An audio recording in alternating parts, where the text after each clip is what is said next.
Shalom dan selamat pagi semua umat-umat Tuhan, ya saudara dan saudari dimanapun kita berada pada saat dan ketika ini. Ya selamat pagi semua, selamat bertemu kembali, selamat bergabung di dalam ruangan renungan pagi kita pada pagi hari ini. Ya puji dan syukur kita naikkan bagi Tuhan karena Dia memberikan kita kesempatan yang begitu baik pada pagi hari ini untuk kita dapat bersama-sama sekali lagi merenungkan kebenaran firman-Nya. Nah, jadi saudara dan saudari semua, apa kabar kita semua? Ya, diharapkan dan didoakan supaya semua kita tetap di dalam keadaan yang sehat-sehat semua, dalam keadaan yang baik-baik, ya, karena kebaikan dan rencana Allah untuk kita adalah rencana yang terbaik, ya. Jadi saudara dan saudari, apapun kita tahu bahwa kehidupan kita di dunia ini ya memang masih banyak cabaran dan pergumulannya. Namun harapan kita yang lebih besar adalah Tuhan kita yang selalu punya cara dan yang selalu punya solusi yang jauh terlebih baik, bahkan tidak ada yang terbaik daripada yang Tuhan lakukan untuk kita semua. Nah, jadi saudara dan saudari, itulah harapan kita ketika kita menghadapi apapun. Kita tahu bahwa Tuhan itu selalu ada bagi kita. Nah, jadi saudara dan saudari semua, pada pagi hari ini sebelum kita lanjut dengan firman Tuhan yang kita kongsi bersama pada pagi hari ini, ya mari kita bersama-sama datang kepada Tuhan di dalam doa kita bersama. Ya mari kita berdoa. Tuhan Bapa di surga, di dalam nama Tuhan Yesus Kristus, terima kasih Tuhan pada pagi hari ini karena kesempatan, karena hidup yang Tuhan beri kepada kami pada hari ini. Jadi sehingga kan kami dapat bersama-sama lagi bersama dengan jemaat-jemaat-Mu, bersama dengan saudara dan saudari kami dimanapun kami berada pada saat dan ketika ini. Ya kami tahu bahwa Tuhan ada menyertai kami bersama. Nah oleh itu Bapa, kami mohon pertolongan-Mu supaya Tuhan memimpin, mengiringi, bahkan berbicara kepada kami lewat kebenaran firman-Mu yang akan kami kongsikan dan yang kami renungkan bersama pada pagi hari ini. Dan kami yakin karena kami selalu tahu dan selalu percaya bahwa di dalam setiap perkataan Tuhan yang akan kami baca dan yang akan kami renung, jadi semuanya itu Tuhan akan berbicara kepada kami lewat pekerjaan Roh Kudus-Mu. Jadi terima kasih Bapa, kami berdoa mengucap syukur hanya di dalam nama Tuhan Yesus Kristus, Tuhan dan Juru Selamat kami. Amin. Nah saudara dan saudari semua, ya sebagai renungan kita pada pagi hari ini, ya sekali lagi saya ingin mengajak kita bersama untuk membaca Alkitab kita yang terdapat di dalam kitab Efesus pasal yang kelima. Kita membaca dari ayat yang ketiga sampai ayat yang kelima yang berbunyi begini. Ayat yang ketiga, ya, mulai dari ayat yang ketiga. Tetapi percabulan dan rupa-rupa kecemaran atau keserakahan disebut saja pun jangan di antara kamu, sebagaimana sepatutnya bagi orang-orang kudus. Demikian juga perkataan yang kotor, yang kosong atau yang sembrono, karena hal-hal ini tidak pantas. Tetapi sebaliknya ucapkanlah syukur. Karena ingatlah ini baik-baik, tidak ada orang sundal, orang cemar atau orang serakah, artinya penyembah berhala, yang mendapat bagian di dalam kerajaan Kristus dan Allah. Nah, jadi saudara dan saudari, mungkin banyak perkara yang kita boleh renungkan, yang boleh kita angkat sebagai peringatan di dalam kehidupan kita akan pesan-pesan Tuhan lewat firman-Nya ini. Tetapi pada pagi hari ini saya ingin mengajak kita bersama untuk merenungkan satu tema yang berbunyi, disebut jangan, dikenang pun jangan. Nah, ini agak klasik bunyinya ya, disebut jangan, dikenang pun jangan. Nah, jadi saudara dan saudari semua, ya, sebagai orang yang sudah percaya, ya, orang yang sudah mengakui diri sebagai orang Kristen. Nah, jadi satu hal yang sudah sangat pasti, saudara dan saudari, adalah bertobat. Ya, itu adalah perkara yang yang sangat pasti.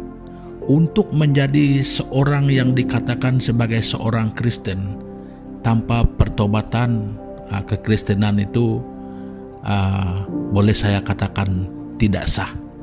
Ya, bukan Kristen namanya. Walaupun secara apa sekalipun untuk menamakan diri Kristen, tetapi tanpa pertobatan tidak akan pernah ada kekristenan itu yang sebenarnya. Nah, jadi saudara dan saudari, apa yang saya ingin kongsikan bersama dengan kita pada pagi hari ini adalah bagian daripada perjalanan pembaharuan kita, hasil daripada pertobatan kita.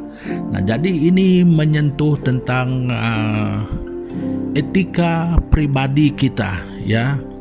Jadi di bagian ini kita berhadapan dengan sebenarnya kalau kita lihat ini adalah satu perjuangan yang sulit di dalam diri manusia itu untuk ditinggalkan, ya, untuk melepaskannya, ya, yaitu sesuatu yang sememangnya ada di dalam kita, yang bersama-sama dengan kita. Nah, yaitu pikiran kita, hati kita, percakapan kita, kehendak kita, semua itu bersama-sama dengan kita. Itulah diri kita. Nah, jadi ketika semua ini tidak dibaharui, makanya inilah kesulitannya timbul. Nah, inilah yang menjadi penghalang bagi kita. Inilah yang membuat kita dengan kata yang singkat, ya, dengan bukan kata shortcut, tetapi ini direct to the point, ya. Hal-hal seperti inilah yang membuat kita berdosa, ya. Jadi saudara dan saudari, sebagai orang yang percaya, sebagai orang yang mengaku mau mengikut Yesus, perhitungannya, saudara, pertimbangannya adalah bertobat. Bermakna mengikut Tuhan berarti meninggalkan jalan kita. Jadi kita ikut jalan Tuhan, kita ikut cara Tuhan. Jadi kita tidak mengikuti cara kita lagi. Nah, jadi pada pagi hari ini saudara, di bagian ini, ini adalah satu bagian yang ya, yang seharusnya berlaku, yaitu tentang etika, ya. Yang paling lebih dekat adalah mulut kita ini, saudara dan saudari semua, perkataan kita. Nah, jadi di sini apa yang saya ingin jelaskan adalah mulut ataupun perkataan ataupun selalu dikatakan sebagai lidah orang yang sungguh mengikuti Tuhan, ataupun dengan lebih keras lagi, tanda-tandanya orang yang sudah bertobat. Mulutnya juga bertobat, lidahnya juga bertobat. Nah, jadi saudara dan saudari, ya, seperti yang saya sering katakan bahwa untuk mengaku diri Kristen itu ya gampang saja. Tetapi memiliki dan menghidupi inti daripada kekristenan itu adalah sulit. Nah, salah satu bagian dia adalah ini. Ini adalah daripada bagian pengendalian diri. Jadi yang perlu kita kendalikan di sini adalah lidah kita. Nah, jadi saudara dan saudari, dalam pengalaman melayani Tuhan, tidak kurang ya orang yang sudah kita katakan sebagai cukup lama menjadi orang Kristen secara hitungan usia, tetapi secara kualitas kita masih, dan saya sering menemukan, jadi saya bukan menghakimi ya, tetapi cukup untuk memberi kesaksian saja. Nah, jadi kadang-kadang kita melihat itu orang yang terlibat di dalam pelayanan di gereja sekalipun, hal ini boleh berlaku.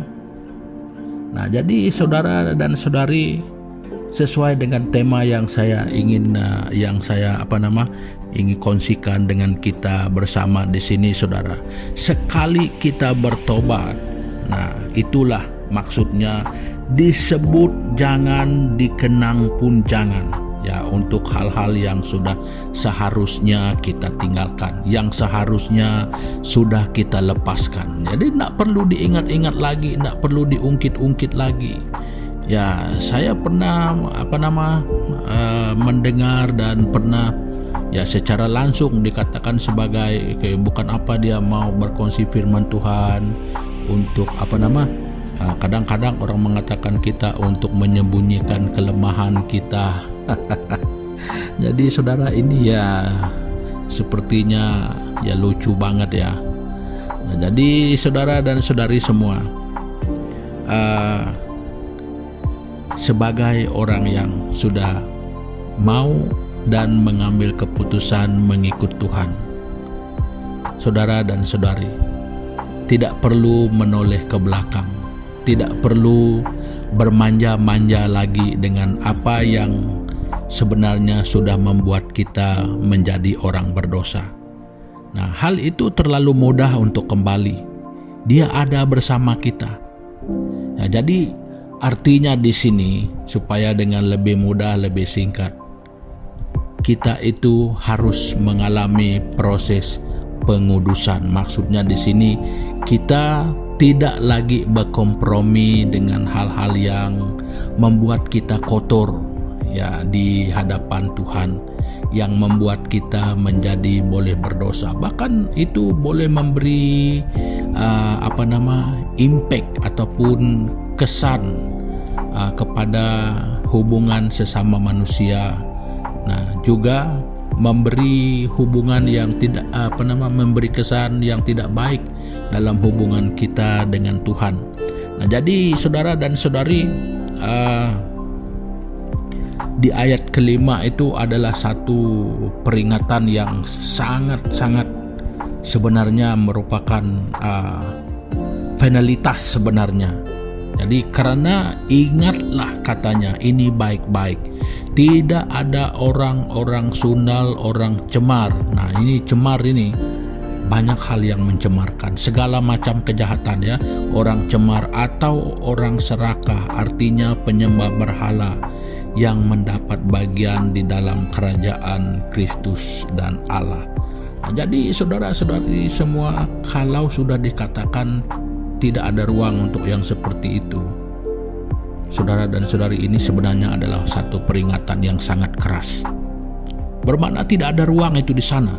Jadi jangan pernah untuk bermain-main dengan hal ini. Ya, itulah sebabnya saya katakan, sekali tinggalkan, sekali lupakan, sekali berpisahlah. Nah, ini maksud saya bukan berpisah suami istri ya, berpisah dengan hal-hal yang membuat kita kotor di hadapan Tuhan. Nah, jadi itulah yang saya maksudkan, disebut jangan, dikenang pun jangan. Nah, jadi saudara dan saudari, yang berlalu itu biarkan. Nah, maksudnya kehidupan yang lama, corak hidup yang tidak benar itu tinggalkan. Karena saudara dan saudari, ingatlah, yang paling penting semua itu menghalang saya dan saudara untuk misi hidup kekal bersama Tuhan. Kita tidak akan pernah dapat bersama dengan Tuhan karena kecemaran ini. Nah, jadi saudara dan saudari, sekali lagi saya katakan, apapun bentuknya disebut jangan, dikenang pun jangan. Jadi mari kita datang kepada Tuhan bersama-sama di dalam doa kita. sebagai mengakhiri pertemuan kita pada pagi hari ini. Mari kita berdoa. Tuhan Bapa di surga, terima kasih Tuhan Yesus pada pagi hari ini firman Tuhan yang memberi peringatan kepada kami, yang selalu mengingatkan kami bahwa kehidupan kami ini sebenarnya harus selalu kami waspadai, karena yang membuatkan kami berdosa, yang membuatkan kami cemar itu terlalu banyak di sekitar kami, yang boleh saja membuat kami kapan saja boleh membuat kami itu menjadi cemar di hadapan Tuhan. Nah, jadi untuk itu Tuhan, pada pagi hari ini kami ingin mengambil kesempatan ini untuk berdoa bagi diri kami, bagi jemaat-Mu, bagi saudara dan saudari kami semua. Kiranya di dalam kehidupan kekristenan kami, mulai dari hari ini Tuhan Yesus, kami mempunyai tingkat kewaspadaan diri yang lebih lagi daripada hari-hari yang telah lalu. Jadi sehingga kan kami memiliki satu kemampuan untuk memelihara kekudusan kami, dalam arti kata supaya kami tidak lagi berjinak-jinak dan tidak lagi mau bermanja-manja, tidak lagi mau berkompromi dengan sesuatu yang boleh mencemarkan kami. Karena peringatan firman Tuhan sangat tegas bahwa tidak ada bagian yang seperti itu di dalam kerajaan-Mu. Jadi makanya Tuhan, kami tidak ingin memiliki iman yang cuma sia-sia, tetapi pada akhirnya kami tidak akan bersama dengan Tuhan. Jadi Bapa, teguhkan hati kami, kuatkan iman kami, tolong kami untuk mampu sesuai hidup seperti mana kehendak Tuhan di dalam kehidupan setiap pribadi kami. Terima kasih Bapa, dan demikian sekali lagi Tuhan, kami berdoa untuk saudara dan saudari kami yang dimanapun kami berada pada saat ini, dalam keadaan apapun yang kami tidak bisa mengerti, yang kami tidak dapat sebut satu persatu nama kami. Namun pada saat dan ketika ini kami berdoa di dalam nama Tuhan Yesus Kristus, kiranya setiap kami yang mendengarkan dan kapanpun ini didengarkan, Tuhan kami berdoa kiranya kasih karunia Tuhan akan dilimpahkan, akan dicurahkan bagi setiap orang. Jadi sehingga kan kami semua akan mengalami kasih karunia itu di dalam setiap kehidupan bagi setiap orang. Terima kasih Tuhan, kiranya Bapa di dalam setiap langkah hidup kami hari ini, penyertaan-Mu senantiasa menyertai kami, dan apapun keadaan kami, harapan dan pegangan andalan hidup kami hanyalah Engkau Yesus Kristus Tuhan kami. Dan kami berdoa mengucap syukur di dalam nama Tuhan Yesus Kristus, Juru Selamat kami yang hidup. Amin.